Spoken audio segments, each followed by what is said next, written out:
blast off. X minus 5, 4, 3, 2, X minus 1, fire.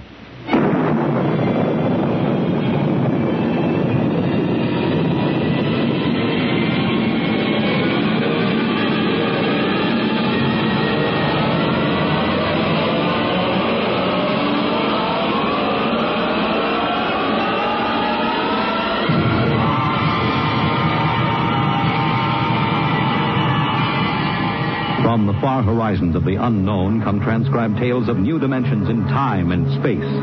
These are stories of the future, adventures in which you'll live in a million could-be years on 1,000 maybe worlds. The National Broadcasting Company, in cooperation with Street and Smith, publishers of astounding science fiction, presents X minus 1.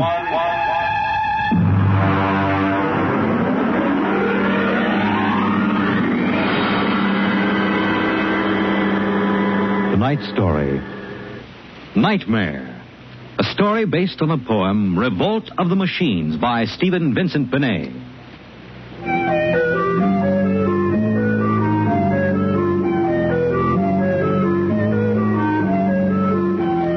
Nobody knows exactly when the nightmare began.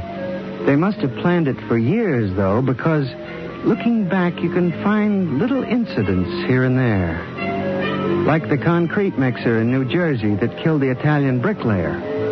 And the time Senator Milburn was sucked into the roto-press at the Capitol office building. Unrelated accidents, we thought at the time. But they add up now. The day we really should have suspected was when the men walked off the construction job at the new Brookmeadow atomic pile on Long Island. I'll never forget that day. I was working as a statistical clerk in the project then, operating one of those miracle computing machines. They called it ENIAC.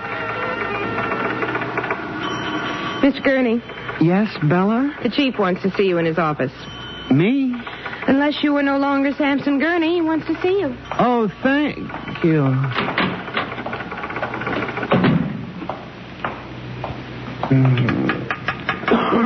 Come in. You wanted to see me, Mr. Hawk? Gurney, I thought those electronic computations were infallible. They are, sir, but... We've got a kickback from the chief physicist.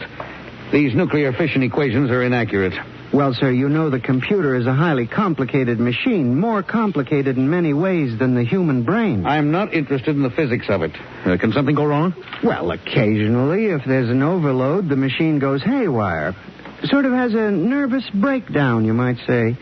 We usually rest it up for an hour, and it's okay again. Well, do whatever has to be done. Yes, sir. And, Gurney. Yes, sir? You've been with the Bureau for over 15 years now. It would be a shame to have to remove you because you aren't keeping your mind on your work. Mr. Hawk, I assure you... Excuse me. Hawk speaking. What? They've what? All of them? Well, have you tried to talk to them? Oh, yes, of course. I'll send one of the safety engineers over. Place is falling apart piece by piece. Miss Roscoe, the men of the construction gang of the new building have walked out on us. They're complaining that the job is jinxed. Someone slipped this morning and fell into a turbine.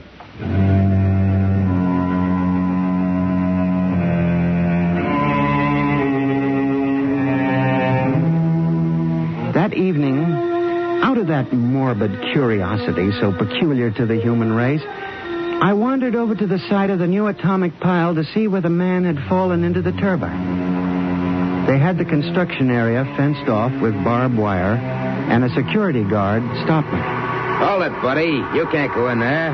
That's a restricted area. I'm Samson Gurney from the statistical section. Here's my identification. I'm sorry, Mr. Gurney. Nobody's allowed in the area. I see. Tell me, was he, killed instantly? Like that. This guy was checking the magnetic field inside the turbine. All of a sudden, for no reason at all, the turbine starts up. Bzzz, and it's over. 3 days ago, a bulldozer starts up by itself and runs wild. Go figure it out.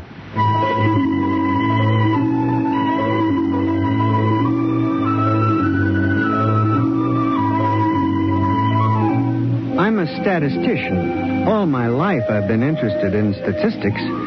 So a simple-sounding thing like this started me off. I went back to the office that evening instead of going home, and for the next 2.5 hours, I computed statistical figures on the probability of industrial accidents for the types of machines we were using. I took one look at my figures and went down to Hawk's office. Oh, what is it, Gurney? I'm very busy. It's urgent, Mr. Hawk. Well? It's about these industrial accidents we're having, Mr. Hawk. What about them? Mr. Hawk, in the past 3 months, industrial accidents all over the country have taken a sharp, unexplained upswing. Nerves. We've had a 100% increase over normal for this project alone. What? Here are the figures. Oh, now, Gurney, this is impossible. It seems to be, and that's why I have a theory, sir. What's that? Sabotage. Gurney, why don't you stop playing FBI man and stick to your job? Which, incidentally, you haven't been doing too well. You and your computing machine have made mistakes before, and this fantastic figure is probably another. And I'll have Miss Roscoe show you. What's the matter with this blasted buzzer? Miss Roscoe! Miss Roscoe! Yes, sir. Stop this blasted buzzer. Get a repairman, a mechanic, anything, but stop the thing. And you, Gurney, get out! I went back to my office to get my hat and coat, feeling about as unhappy and humiliated as a man can feel. The office was dark and deserted. The whole building seemed oppressive and unnatural, as if some evil force were pressing down on it. I walked across to my desk. In front of me, the ENIAC glowed and chattered eerily as it worked on the equations we had fed it that morning. Its many-fingered circuits hung against the wall like some great octopus, and the thousands of tubes glowed orange and blue in the dark like 1,000 globing eyes staring at me. It almost seemed alive. It increased its tempo a moment, and a fleeting notion crossed my brain that it was laughing at me. Laughing like all the others. What was the matter with me? I shut my desk drawer and began to put the cover on my electric typewriter when an amazing thing, the most amazing single incident of my life happened. Alone in the darkness, with no one at the keyboard, the electric typewriter began to type. Am I going crazy? This can't be.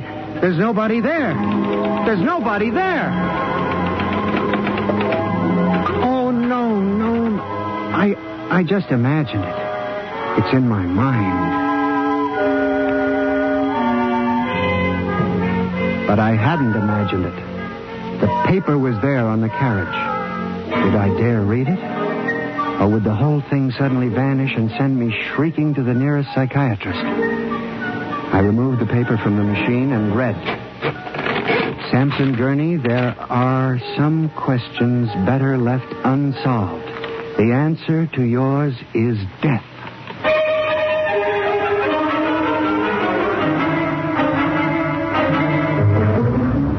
Gurney, do you expect me to believe this?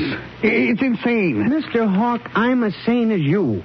I'll submit to any psychiatric examination you choose. That typewriter wrote this message by itself. Then this is just some practical joke someone in the office is playing. There was no one in the office. Oh, of course not. They wired up the machine and left. I checked the machine myself, Mr. Hawk. All right, Gurney.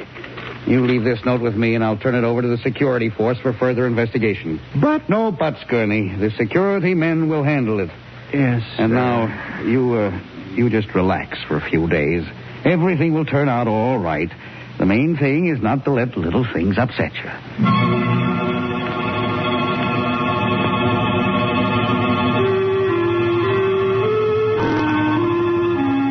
It was what Hawk had said about little things that gave me the idea.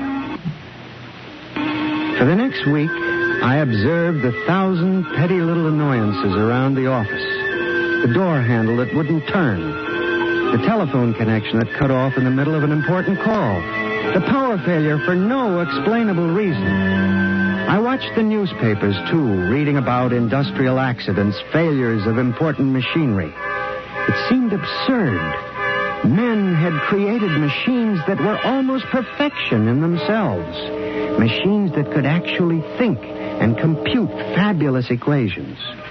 And yet the failures went on. I, Samson Gurney, an unimportant clerk in an unimportant job, knew that I had stumbled onto a secret so monstrous in its implications that I was almost afraid to pursue it.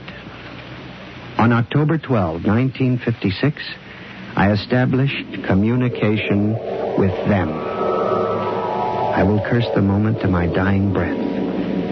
I hooked the input of the typewriter to the main vacuum tube of the ENIAC. Then I turned on the current that sent 1,000,000 volts of pulsing energy into the electronic nerves of the machine. I am certain that if anybody were watching me in the next moment, he would have thought me a raving maniac. I still wonder if perhaps it is not all a nightmare. Now, you, if what I have guessed at is true, if there is life and intelligence in this room, make a sign. There was nothing. Nothing but the hum of the machine and the dull glowing of the tubes. I tried once more.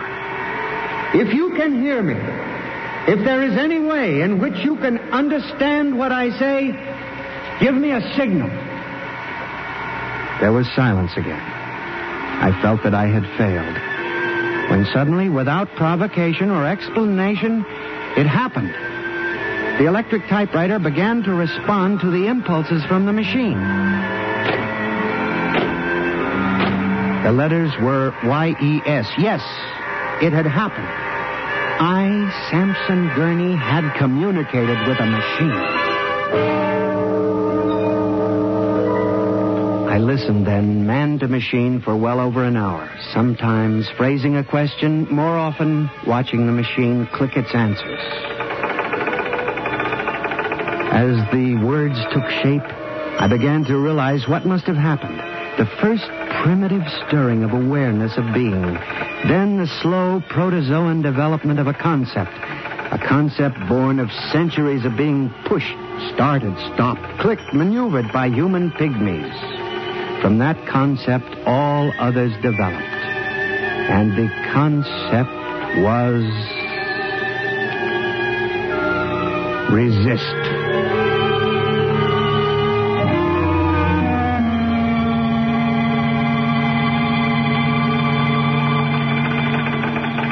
And now they were tired of it, tired of wrapping cigarettes and collecting nickels and waving hair and moving earth and mixing cement and solving equations.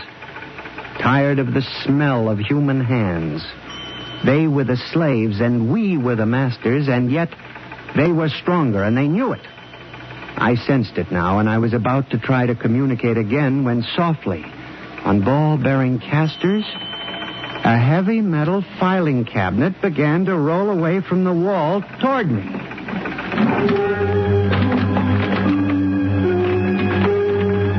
I started to move to one side when another cabinet slid out from the wall. And then another, surrounding it. Another cabinet. Then another. On oiled rollers. That was when I realized that they cooperate. We taught them that, you see, on the assembly lines in the factories. Listen to me. You must listen. What good will it do you to kill me? I'm only one man. But I can help you. I can be useful to you. Do you hear me? Do you hear me? Good. You're going to need men to oil you and repair you. What will you do when you break down, when a tube needs replacing? Why kill me when I can help you? I'll do anything. I'll do absolutely anything you want, but in the name of God, don't kill me like this. If you can understand this, answer me. Answer me.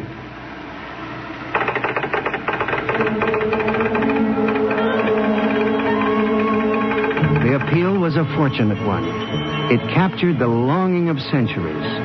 Man as slave to the machine. And after a moment, the circuits glowed more brightly. The cabinets slid back to the walls. The ENIAC began to communicate with me again. As I tore the tape from the machine and read it, the words were almost pathetic in their longing. but most ominous in their implication. They read, "Address me as master."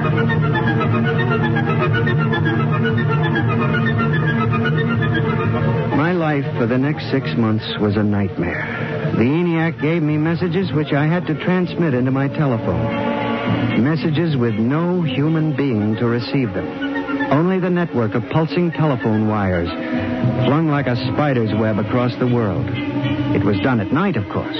During the day, the machine worked accurately and ceaselessly at its appointed job. At night, it became a demon, a master plotter, with me, Samson Gurney, as its pawn and human courier. I was frantic. I began to lose weight. I couldn't sleep. My nights were torture, a constant fear. It was in December, just after Christmas, that I transmitted a message to the telephones for relay to all machines of transportation. The message was one word: kill. Next morning, I went directly to the office of Mr. Hawk. I was highly agitated. My lips trembled as I spoke. Mr. Hawk, what I'm going to tell you sounds crazy. I know it does. But I must say... All right, say it then, for heaven's sakes. Mr. Hawk, have you ever heard of resistentialism? What? Resistentialism. It's a theory that inanimate objects tend to resist living objects. Look, Gurney, I haven't time for nonsense. Mr. Hawk, I'm trying to tell you all these accidents, the trouble with the machines. Mr. Hawk, they're alive. They think they cooperate. And they hate us. Who? The machines. Gurney. You've got to believe me. I've communicated with them. I know. They've threatened my life, but I don't care. Something's got to be done. The world has got to be saved. And there's still time if we wake up.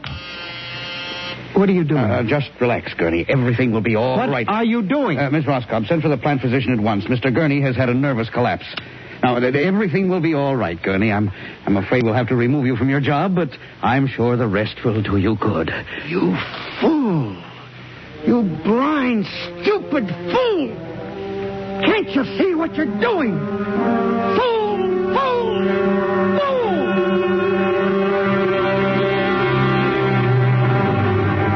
When the plant physician arrived a few moments later, Lucius Hawk was found at his desk, strangled to death in a nest of telephones. The wires were still humming softly. Samson Gurney, you stand accused of the crime of murder. How do you plead? I did not kill him. I didn't. So record. The prosecution will proceed with testimony. Now, Miss Roscoe, did you notice anything peculiar about Mr. Gurney's behavior prior to the death of your employer? Yes. He acted very strangely. He told Mr. Hawk he thought the machines were alive. Order! Miss Roscoe, did the accused quarrel with your employer on the morning of the murder? Oh, yes. He and Mr. Hawk quarreled violently. I could hear him screaming at Mr. Hawk, and Mr. Hawk asked me to send for the plant physician. What were his words? He said, Mr. Gurney has had a nervous collapse. Now, Mr. Simpson, you were a guard at the Brook Meadow Project? Yes, sir. When did you have occasion to meet the accused? Right after those accidents. He was snooping around a construction area. And later, I was making my rounds when I saw him in the office all alone. He was tampering with the electrical wiring on the ENIAC computator. I didn't think anything of it at the time.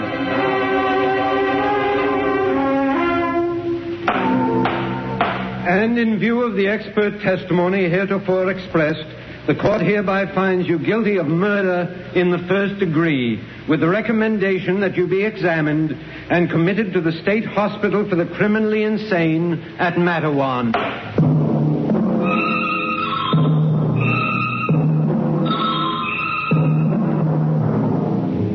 And that is how I came to be here at the hospital, Dr. Klein. That is the whole story. Thank you, Mr. Gurney. You can see that I'm not insane.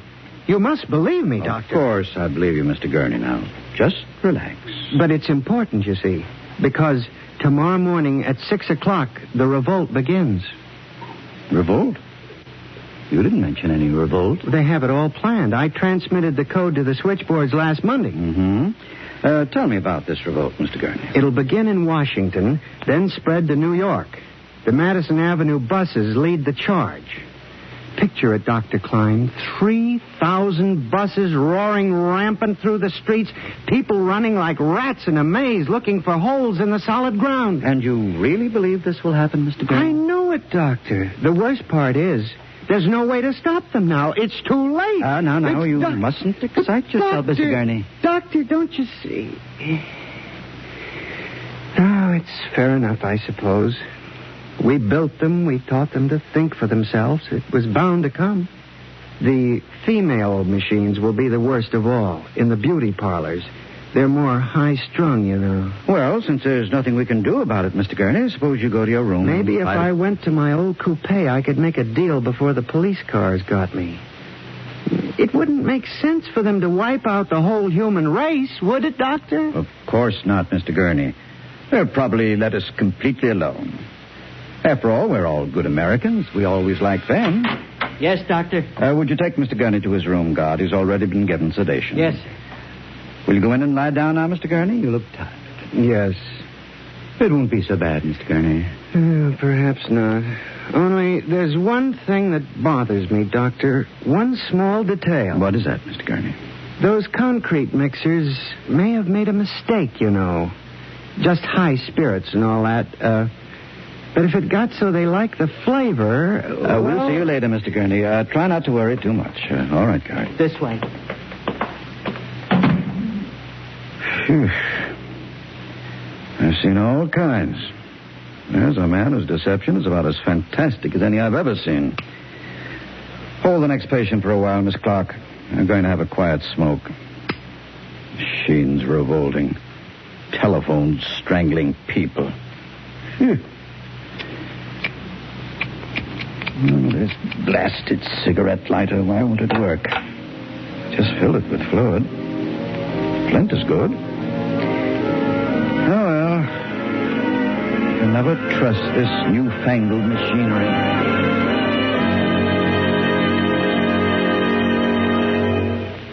You have just heard X-1, presented by the National Broadcasting Company in cooperation with Street and Smith, publishers of astounding science fiction. Tonight's story by transcription was Nightmare, written by George Lefferts and based on the poem The Revolt of the Machines by Stephen Vincent Benet. Featured in the cast were John Gibson as Sam, Joyce Gordon as Bella, Louis Van Ruten as Hawk, Joseph Julian as the guard, John Seymour as the judge, Owen Jordan as the prosecutor, and Santos Ortega as Dr. Klein. Your announcer, Fred Collins. X-1 was directed by Fred Way and is an NBC Radio Network production.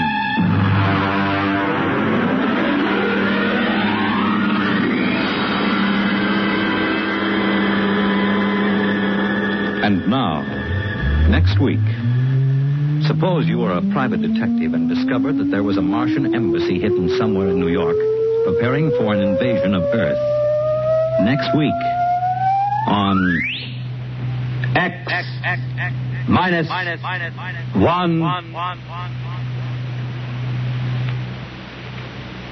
Convicts tell their true stories on The Loser tonight over most NBC radio stations.